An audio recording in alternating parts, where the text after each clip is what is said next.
नमस्कार प्रिय साथियों, शारदीय नवरात्रि यानी नवदुर्गा में 9 दिनों में 9 दुर्गा के 9 रूपों की पूजा होती है। माता दुर्गा के 9 स्वरूपों में दूसरे दिन द्वितीया की देवी है माता ब्रह्मचारिणी। नवरात्रि के दूसरे दिन देवी ब्रह्मचारिणी का पूजन किया जाता है। मां दुर्गा को दूसरे दिन ब्रह्मचारिणी के रूप में पूजा जाता है। मित्रों, स्वागत है आपका हमारे चैनल में फिर से एक नई प्रस्तुति में। मित्रों, वीडियो अगर आपको पसंद आए तो इस वीडियो को अपने दोस्त, रिश्तेदार, परिवार के साथ जरूर शेयर कीजिएगा। और इस भीड़ भरी दुनिया में आप हमें भूल ना जाए, इसलिए चैनल को सब्सक्राइब अवश्य कीजिएगा ताकि नोटिफिकेशन आप तक पहुंच सके। और कमेंट बॉक्स में मन से जय माता दी जरूर लिखे। मित्रों, मां दुर्गा की नवशक्ति का दूसरा स्वरूप ब्रह्मचारिणी का है। यहां ब्रह्म का अर्थ तपस्या से है। ब्रह्मचारिणी का अर्थ तप की चारिणी यानी तप का आचरण करने वाली। इनकी उपासना से तप, त्याग, वैराग्य, सदाचार और संयम की वृद्धि होती है। दोस्तों, आज हम आपको नवरात्र की दूसरी देवी ब्रह्मचारिणी की कहानी सुनाने जा रहे हैं। मित्रों, हमारा वीडियो अंत तक जरूर देखना। और मैं नवरात्रि में माता रानी से प्रार्थना करूंगा कि माता रानी आप और आपके परिवार के साथ सदैव कृपा बनाए रखें। देवी ब्रह्मचारिणी की कहानी के अनुसार पूर्व जन्म में इस देवी ने हिमालय के घर पुत्री रूप में जन्म लिया था। नारद जी के उपदेश से भगवान शंकर को पति रूप में प्राप्त करने के लिए घोर तपस्या की थी। इस कठिन तपस्या के कारण इन्हें तपश्चारिणी अर्थात ब्रह्मचारिणी नाम से अभिहित किया गया। 1000 वर्ष तक इन्होंने केवल फल फूल खाकर बिताए और 100 वर्षों तक केवल जमीन पर रहकर शाक पर निर्वाह किया। कुछ दिनों तक कठिन उपवास रखे और खुले आकाश के नीचे वर्षा और धूप के घोर कष्ट सहे। 3000 वर्षों तक टूटे हुए बिल्व पत्र खाए और भगवान शंकर की आराधना करती रहीं। इसके बाद तो उन्होंने सूखे बिल्व पत्र खाना भी छोड़ दिए। कई हजार वर्षों तक निर्जल और निराहार रहकर तपस्या करती रहीं। पत्तों को खाना छोड़ देने के कारण ही इनका नाम अपर्णा नाम पड्यच गया। कठिन तपस्या के कारण देवी का शरीर एकदम क्षीण हो गया। देवता, अर्षि, सिद्धगण, मुनि सभी ने ब्रह्मचारिणी की तपस्या को अभूतपूर्व पुण्य कृत्य बताया, सराहना की और कहा, हे देवी, आज तक किसी ने इस तरह की कठोर तपस्या नहीं की। यह तुम्ही से ही संभव थी। तुम्हारी मनोकामना परिपूर्ण होगी और भगवान चंद्रमौली शिव जी तुम्हें पति रूप में प्राप्त होंगे। अब तपस्या छोड़ डाकर घर लौट जाओ। जल्द ही तुम्हारे पिता तुम्हें बुलाने आ रहे हैं।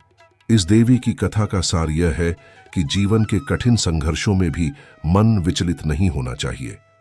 मां ब्रह्मचारिणी देवी की कृपा से सर्वसिद्धि प्राप्त होती है। दुर्गा पूजा के दूसरे दिन देवी के इसी स्वरूप की उपासना की जाती है। माता के दूसरे स्वरूप मां ब्रह्मचारिणी को भी सफेद रंग बहुत पसंद है, इसलिए नवरात्रि के दूसरे दिन भी सफेद रंग के कपड़े पहनकर पूजा पाठ करना चाहिए। इससे सकारात्मक ऊर्जा का संचार होता है और आत्मविश्वास में वृद्धि होती है। मित्रों, प्राचीन समय की बात है। एक नगर में पीठत नाम का एक ब्राह्मण रहता था जो मां दुर्गा का बड़ा भक्त था। उसकी एक सुंदर कन्या थी जिसका नाम सुमति था।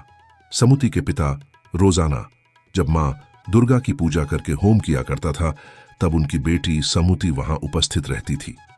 एक दिन ब्राह्मण की कन्या अपनी सहेलियों के साथ खेल में लगने के कारण पूजन में उपस्थित नहीं हुई, जिस पर उसके पिता को क्रोध आ गया और वह पुत्री से कहने लगे, अरे दुष्ट पुत्री, आज तूने मां भगवती का पूजन नहीं किया है। इस कारण मैं तेरा विवाह किसी कुष्ठ रोगी से करूंगा। यही तेरी सजा होगी। पिता के मुख से यह बात सुनकर सुमति को बड़ा दुख हुआ। इसके बाद कन्या का विवाह एक कुष्ठी के साथ हो गया। सुमति सोचने लगी, अहो, मेरा बड़ा दुर्भाग्य है जिससे मुझे ऐसा पति मिला। चिंतित मन से कन्या अपने पति के साथ वन में चली गई, जहां वह बड़े कष्ट में रहने लगी। देवी भगवती उस कन्या के पूर्व पुण्य के प्रभाव से उसके सामने प्रकट हुई और उन्होंने सुमति से कहा, हे दीन ब्राह्मणी, मैं तुझसे प्रसन्न हूं। तुम जो चाहो वरदान मांग सकती हो। इस पर उस बालिका ने कहा कि आप कौन हैं? इस पर देवी ने कहा कि मैं आदिशक्ति भगवती हूं और मैं ही ब्रह्म विद्या व सरस्वती हूं। हे ब्राह्मणी, मैं तुझ पर तेरे पूर्व जन्म के पुण्य के प्रभाव से प्रसन्न हूं। देवी भगवती ने उस कन्या को उसके पूर्व जन्म के बारे में बताते हुए हुआ कहा कि तू पूर्व जन्म में निषाद की स्त्री थी और अति पतिव्रता थी। एक दिन तेरे पति ने चोरी की, जिसके बाद तुम दोनों को सिपाहियों ने पकड़ लिया और जेल में कैद कर दिया। उन लोगों ने तुझे और तेरे पति को भोजन भी नहीं दिया। उस समय नवरात्र चल रहे थे। इस तरह से नवरात्र के दिनों में न तो तुमने कुछ खाया और न ही जल पिया। इस प्रकार तुम्हारा 9 दिन का व्रत हो गया। हे ब्राह्मणी, उन दिनों के व्रत के प्रभाव से ही मैं प्रसन्न होकर तुझे मनोवांछित वर देती हूं। तुम्हारी जो इच्छा हो सो मांगो। तब कन्या ने माता से अपने पति का कोढ़ रोग दूर करने की प्रार्थना की। देवी ने कहा, उन दिनों तुमने जो व्रत किया था, उस व्रत का 1 दिन का पुण्य अपने पति का अर्पण कर दो। इससे तुम्हारा पति कोढ़ मुक्त हो जाएगा। लड़की ने ठीक वैसे ही किया, जिसकी वजह से उसका पति बिल्कुल ठीक हो गया। वह ब्राह्मणी पति को ठीक होते देख देवी की स्तुति करने लगी।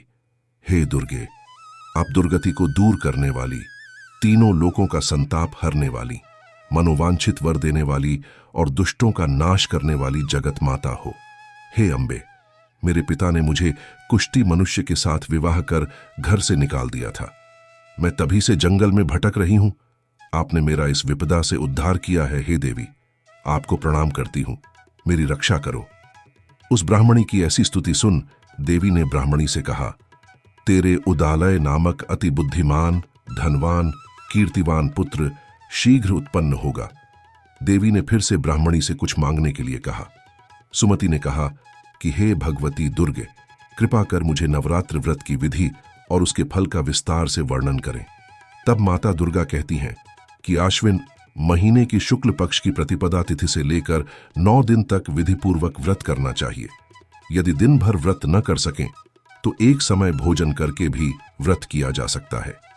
नवरात्रि के पहले दिन व्रत का संकल्प लिया जाता है और शुभ मुहूर्त में घट स्थापना की जाती है और वाटिका बनाकर उसको प्रतिदिन जल से सींचना होता है। महाकाली, महालक्ष्मी और सरस्वती देवी की मूर्तियां स्थापित कर उनकी 9 दिन तक पूजा करें और पुष्पों से विधिपूर्वक अर्घ्य दें। फिर 9वें दिन विधि विधान हवन करें। इससे मनोवांछित वस्तु की प्राप्ति होती है। इस विधि के अनुसार जो व्यक्ति व्रत करता है उसकी सारी मनोकामनाएं पूरी हो जाती हैं। दोस्तों, उम्मीद है हमारा आज का वीडियो जरूर पसंद आया होगा और नवरात्रि में ऐसे ही वीडियो पाने के लिए हमारे चैनल को सब्सक्राइब जरूर करें और हमारे वीडियो को अपने दोस्तों के साथ ज्यादा से ज्यादा शेयर करें और हमारे वीडियो को लाइक करें। धन्यवाद मित्रों। जय माता दी।